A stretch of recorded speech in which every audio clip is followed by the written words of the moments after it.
Bienvenidos a este podcast de la agresión al periodista. La historia de los orígenes del periodismo viene con los manuscritos hechos sobre papiros, pergaminos o papel. Papel de las antiguas civilizaciones egipcias, persas, griegas, entre otras. Relataban lo que sucedía a su alrededor. Posteriormente, nace el periodismo como tal en la antigua Roma desde que empezaron a redactar los canales históricos, actas, edictos y comentarios. En la Edad Media, el desuso de esta práctica solamente dejó las crónicas de las gestas de los reyes y los cantares de los juglares. Pasaron los siglos y se retoman las formas escritas de relatar lo que sucede, donde en 1457 sale el primer periódico impreso en Alemania. En el año 1600 comienzan las gacetas, donde se publican periódicos de varias materias políticas, noticias, teatros, moda o tribunales.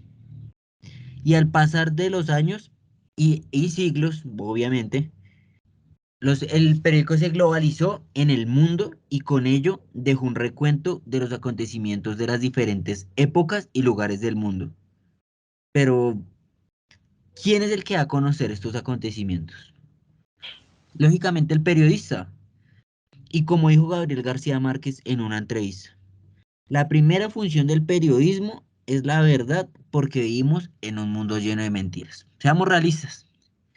Y aquellos que tienen el poder de la mentira, que la mentira sea la verdad, entre comillas, son los que atentan más contra el periodista. Pero bueno, no puedo hablar yo solo. Aquí está mi compañero Duan. ¿Qué tal, Duan? ¿Cómo está? Hola Omar, encantado de estar acá. Vamos a hablar sobre la agresión al periodista. Pues, viene siendo uno de los gajes que se enfrenta a esta profesión, el que la ejerce. Cómo puede ser violentado por su oficio, por relatar la verdad. Sí, sí, la verdad, sí, Duan. Y casualmente estamos prontos a celebrar el Día Internacional para poner o sea, fin a la impunidad de los crímenes contra los periodistas. Se celebra el 2 de noviembre. Y la gracia de ese día es conmemorar a aquellos periodistas que fueron juzgados, maltratados, em, asediados. Eso no es justo porque al fin y al cabo estaban cumpliendo su profesión.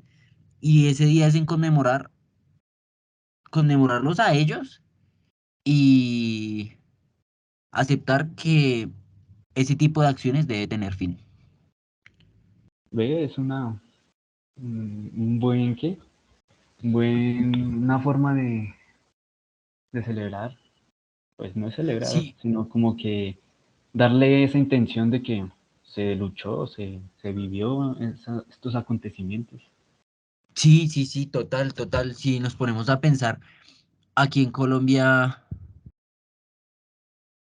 el periodismo ha sido opacado por malas acciones y malas praxis de parte de personajes específicos, conocidos, y supongo que por conocer, ¿no? Pero independientemente de eso, todo el mundo tiene derechos y nunca debemos sobrepasar sus derechos. Además que el principal derecho del periodista es la libertad de expresión. No podemos ser doble moral. Sí, es verdad. Y aquí en Colombia, pues tenemos bueno, algunas familias que manejan casi todos los medios, mejor dicho.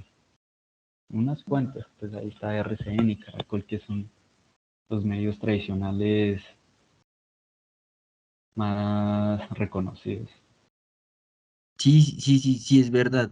Pero la violencia contra el periodista no es solamente juzgarlo. Se ha visto acoso en línea, atentados, amenazas, agresiones o hasta exilios.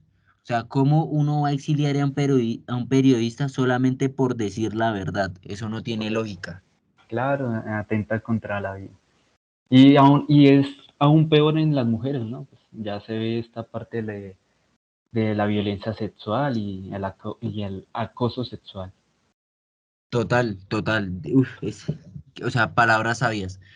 El hecho de que el gremio se vea opacado por acciones machistas da mucho que desear y deja mucho que pensar, la verdad.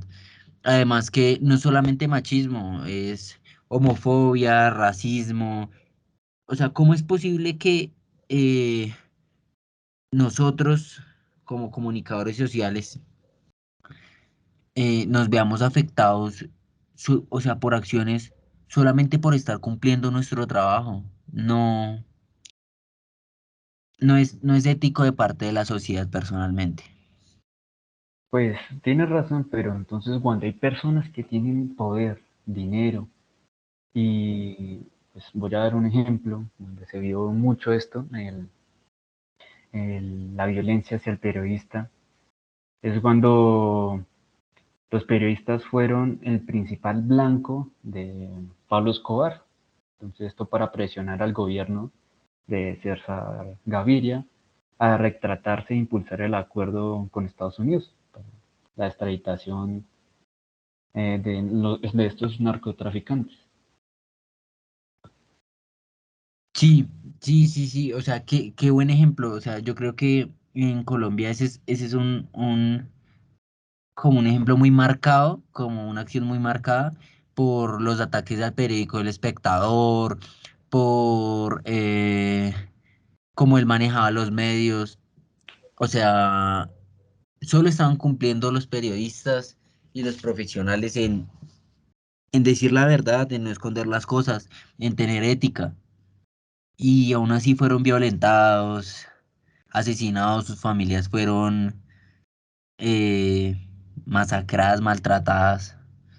Eso no es justicia y hoy en día no se ve específicamente, me disculpa, específicamente ese tipo de acciones, pero sí se ven acciones que psicológicamente afectan mucho.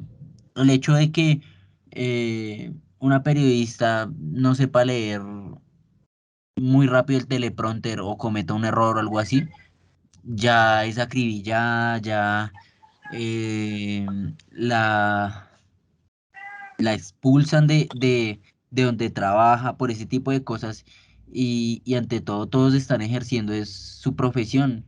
Entonces no podemos llegar y por pequeñas cosas juzgar o independientemente por ser éticos, maltratar. No, no va con los valores con los valores y con los derechos que impone la Constitución. Sí, y bueno, y ya que mencionaste la Constitución, pues recordemos eh, el artículo 20. Entonces, el que dice que se garantiza la opinión, la información y recibir información veraz e imparcial. Aunque también en la parte ética, y cómo llevamos esto a la moral, ¿no? Recordemos que la ética es la parte de reflexionar. Y y la moral es como se lleva a la práctica, esa reflexión. Entonces ahí, pues, como un ejemplo, la Comisión Interamericana de Derechos Humanos, ellos dijeron que el asesinato, secuestro, intimidación, amenaza a los comunicadores sociales, así como a otras entidades como el periodismo, en otra profesión, eh, entonces, así como a la destrucción de estos materiales, de los medios de comunicación, eh, coartan severamente a la libertad de expresión. Sí, sí, o sea, el Eh, hecho bueno, de... eh, perdón. Con No, esto tranquilo, quería Juli. decir, con esto que quería decir con lo de la ética y la moral es que se plantean unas leyes, pero esas leyes casi no se cumplen. ¿Sí? Entonces ahí tenemos a la comisión y pues como esto es mundial, esta comisión, pues no creo que se respete mucho, o bueno, dependiendo del país. Personalmente he visto casos muy opacados en cuestión a el respeto hacia los derechos humanos y a la Comisión Internacional de Derechos Humanos con respecto a países como Venezuela en las que el gobierno obliga a, a que el periodismo se vea, perdón, a que el periodismo esté reflejado en acciones positivas que en el país están sucediendo, sabiendo que no son así, que son negativas, que el país está pasando por una crisis, intentar opacar acciones malas por parte de la presidencia. Y, y la ONU, la Organización de Naciones Unidas, técnicamente no puede llegar hasta ciertos puntos o sobrepasar ciertos puntos por este tipo de acciones. Entonces, también es cuestión de ética, ¿no? O sea, no es solamente llegar y defender al periodista, sino también defender al ciudadano, porque el ciudadano también merece merece y tiene el derecho a la información veraz y cierta. Sí, sí. Me sonó mucho lo de Venezuela, ¿no? Entonces ahí como, que no recuerdo cómo se llamó ese suceso, pero entonces hubo un paro contra el gobierno de Maduro. Entonces ahí se enfrentó el frente contra la policía y la parte militar. O también aquí en Colombia, que se vio el paro nacional, ¿no? En el 2019. Ahí se pudo relatar mucho cómo el periodista puede ser a la vez el promotor de la información veraz, pero también desinformar. Entonces, Sí, ese caso del paro, ahorita que lo pienso, es muy cierto.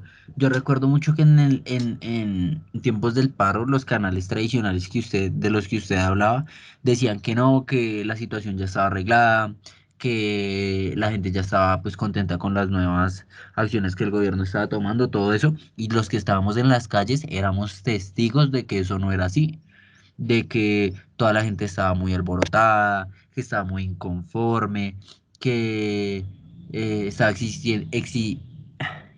existiendo mucha violencia por parte de la policía, de las Fuerzas Armadas, contra, contra los ciudadanos, que se dieron muchas injusticias. Entonces, ese tipo de cosas también genera como algún tipo de repudio en contra de los profesionales que sí hacen bien su trabajo, ¿sí? ujú, Porque intrínsecamente toda la gente va a juzgar al gremio periodístico y uno en este tipo de situaciones no podría generalizar. verdad. Aunque también estos medios en ese momento crearon un pánico, crearon miedo. Entonces ya nadie podía salir de sus casas porque le podía pasar algo. Entonces ahí hubo una gran desinformación. Aunque el Sí, rol del periodista también pues, se ve reflejado. Lastimosamente, pues quien dirige el periódico, o bueno, el que le dice, bueno, usted tiene esto, esto se publicará, no, modifique esto, o esto no, esto no se verá en las noticias. Entonces ahí hay una especie de censura, aunque también la autocensura de estos periodistas que tienen la verdad y no la dicen porque literalmente los van a censurar. Entonces muchos periodistas que se guardan las cosas.